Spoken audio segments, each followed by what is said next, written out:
Bien, je suis vraiment très très heureux de pouvoir m'adresser à tous les participants de ce sommet des autorités locales. J'ai presque l'intention, ou j'avais presque envie de vous dire, chers collègues, parce qu'en réalité, pendant près de 30 ans, j'ai été maire d'une petite commune de 12 000 habitants, et je dirais que dans toute ma carrière politique, s'il y a une fonction dont je regrette que j'ai dû l'abandonner, c'est certainement celle de maire. Et donc je salue ici tous les responsables des autorités locales d'Afrique, qui sont très nombreux manifestement à cette réunion. Je les salue parce qu'ils sont des acteurs tout à fait privilégiés. Et je veux d'ailleurs, et je souhaite vraiment très chaleureusement qu'ils deviennent les partenaires de la Commission européenne. Je pense que ceux qui me connaissent savent que je suis extrêmement attentif à soutenir tous les processus de décentralisation, c'est-à-dire donner aux communautés de base, donner aux municipalités les moyens de développer des politiques de soutien à la population dans le domaine de la santé, dans le domaine de l'éducation, dans le domaine économique, dans le domaine de la démocratie aussi, parce qu'il y a, s'il y a bien un niveau de pouvoir où la démocratie peut être vivante, proche des gens, où elle peut être participative, je pense que c'est au niveau local. Le principe de subsidiarité, qui est d'ailleurs un principe inscrit dans tous les textes de la Commission européenne, à savoir faire le plus près possible de la population ce que l'on peut faire. Parce que quand on fait les choses près des gens, on les fait évidemment beaucoup mieux. L'écoute est plus grande, l'efficacité est plus grande, et puis on traite à ce moment-là le citoyen dans sa particularité la plus intime, la plus personnelle, pour l'aider. Je crois qu'il ne faut pas beaucoup me convaincre, évidemment, du bien fondé de cette démarche et de l'objectif, d'ailleurs, de votre sommet. Alors, vous savez que j'ai un peu vu les thèmes qui étaient là. D'abord, je suis vraiment très malheureux. Je suis malheureux de ne pas pouvoir participer à un sommet qui a mis à son ordre du jour, finalement, toutes les préoccupations qui sont les miennes comme commissaire à l'aide au développement. Que ce soit, par exemple, l'image de l'Afrique.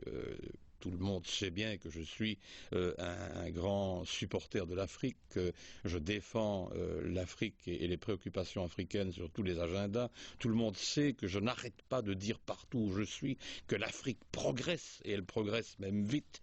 que ce soit sur le plan de la croissance économique qu'elle crée, que ce soit sur le plan aussi des droits de l'homme, que ce soit sur le plan de la gouvernance. Ainsi, par exemple, mais personne ne le sait, 27 pays africains aujourd'hui ont ratifié la Cour pénale internationale. C'est quand même important. Le mécanisme d'évaluation par les pairs, où les Africains eux-mêmes jugent eux-mêmes de leur gouvernance, je crois que c'est important. Le rôle des grandes organisations africaines, comme l'Union africaine, comme les organisations régionales, justement, qui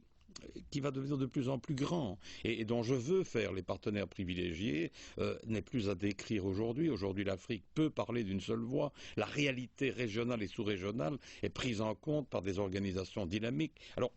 je dois vous dire que le rôle des autorités locales, des municipalités, des conseils communaux, des conseils ou des commissions d'encadrement, le rôle aussi des ONG locales, des partenaires locaux, des entreprises, des religions, de tout ce qui fait vivre une société, de tout ce qui est finalement représentatif d'une société déterminée, tout ça doit être aidé au point que j'entends ouvrir des perspectives importantes au niveau du partenariat entre la Commission et les autorités locales, par le biais de projets des autorités locales que nous pourrions directement financer ou subventionner. Non pas pour court-circuiter l'État central, mais parce que tout simplement, il est important que les entités fédérées, par exemple là où il y a des régions qui existent, que les provinces, là où des provinces existent, que les communes, il est très important qu'elles soient des acteurs partenaires de notre développement, parce qu'elles sont près de la population, parce qu'elles connaissent en général mieux les problèmes de la population, parce qu'elles sont souvent moins partisanes, parce qu'elles ont la capacité de faire vivre l'intérêt général au-dessus des intérêts parfois un peu partisans, parce qu'elles tiennent compte aussi beaucoup plus de la réalité culturelle, parfois même historique de leur communauté. Donc je suis vraiment très heureux de pouvoir vous adresser ce message à la fois de confiance et de soutien. citoyens, vous dire que nous sommes sur la même longueur d'onde, que ce soit au niveau de l'image de l'Afrique, que ce soit au niveau de la nécessité de construire des infrastructures dans les communes, des infrastructures, que ce soit des voiries, des infrastructures au niveau de l'énergie, au niveau de l'eau, mais aussi des infrastructures pour désenclaver des communes ou des communautés de base qui produisent des biens, mais qui sont incapables de les porter sur le marché extérieur parce que tout simplement, il n'y a plus de routes, il n'y a plus que des pistes quand il y a des pistes. Et donc, les priorités à l'infrastructure, ça fait aussi partie de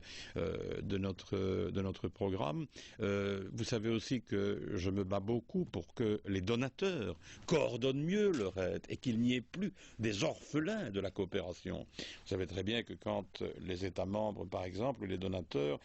ont des projets de développement et les traitent bilatéralement, vous savez fort bien que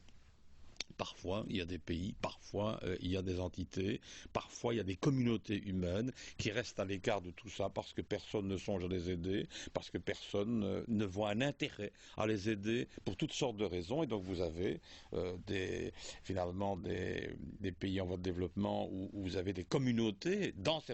certains États en voie de développement qui ne sont pas pris en compte. Et la Commission européenne s'honore évidemment justement d'être l'acteur donateur qui se préoccupe aussi des orphelins du développement. Et je pense que la meilleure manière de montrer notre préoccupation et notre efficacité, c'est indiscutablement de dire et de décider que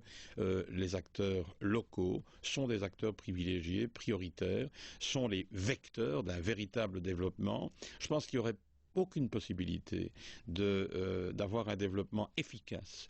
si ces acteurs du développement étaient laissés pour compte ou n'étaient pas pris en compte.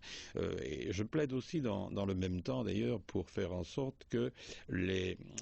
ONG locales soient revigorées, que l'on incite à la création d'associations de citoyens, d'ONG,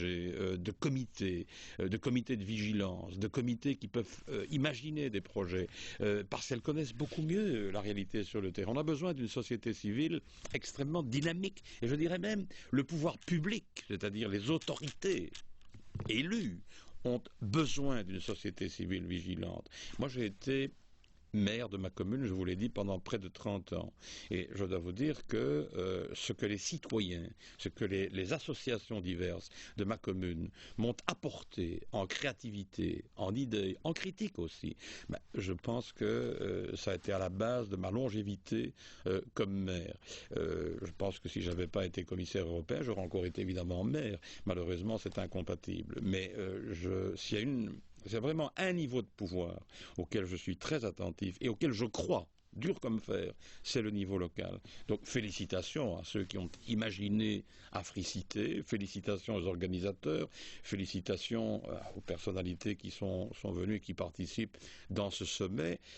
Merci et félicitations aux médias qui vont y apporter une préoccupation et le souci de montrer la véritable image de l'Afrique, c'est-à-dire un continent merveilleux, avec des populations merveilleuses, avec un potentiel, des ressources en hommes, en femmes, avec des ressources naturelles aussi, un continent très riche